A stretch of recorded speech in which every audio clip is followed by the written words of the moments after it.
Hello दोस्तों, आज आप लोग सुनोगे डाकू रत्नाकर की कहानी। प्राचीन समय में रत्नाकर नाम का एक डाकू था। वह जंगल में रहता था।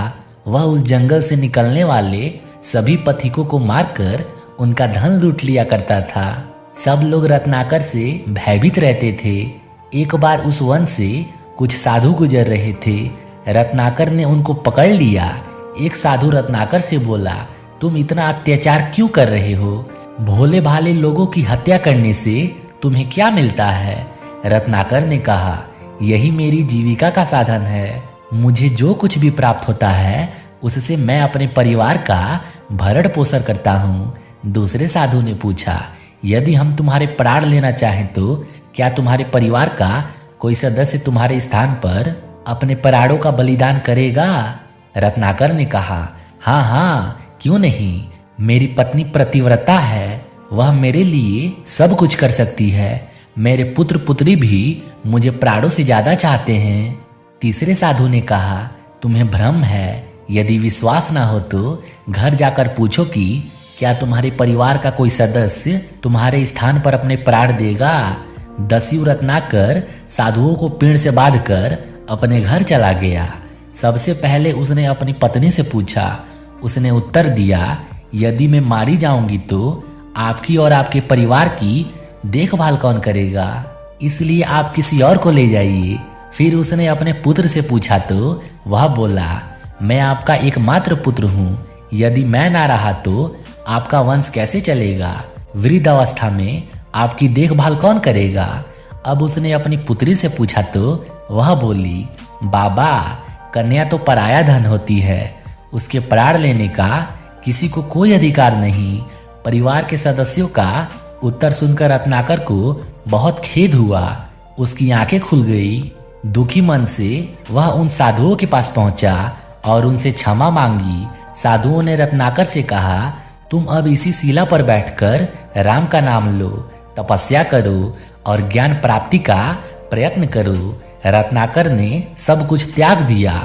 कुछ ज्ञान ना होने के कारण वह तपस्या में बैठकर मरा मरा का जाप करने लगा। समाधि लगाए अनेक वर्ष बीत गए। यहाँ तक कि चींटियों ने उसके चारों ओर बांबी बना ली। उसकी कठोर तपस्या को देखकर देवर्षि नारद वहां आए। उन्होंने रत्नाकर को महाज्ञान प्रदान किया।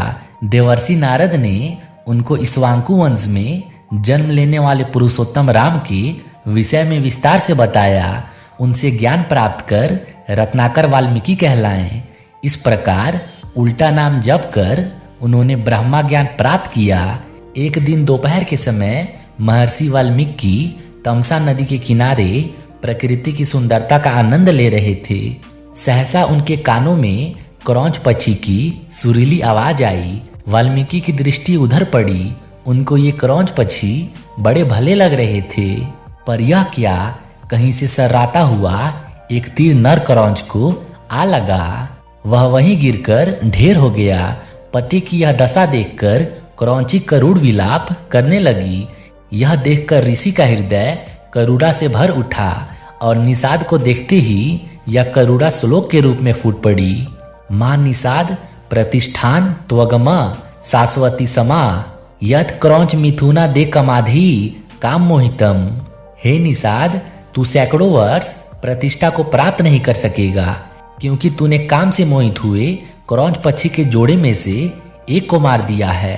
वाल्मीकि का ध्यान अपने ही द्वारा कही गई पंक्तियों पर गया तो वे चकित रह गए। वे प्रायः इसी श्लोक को गुनगुनाने लगे।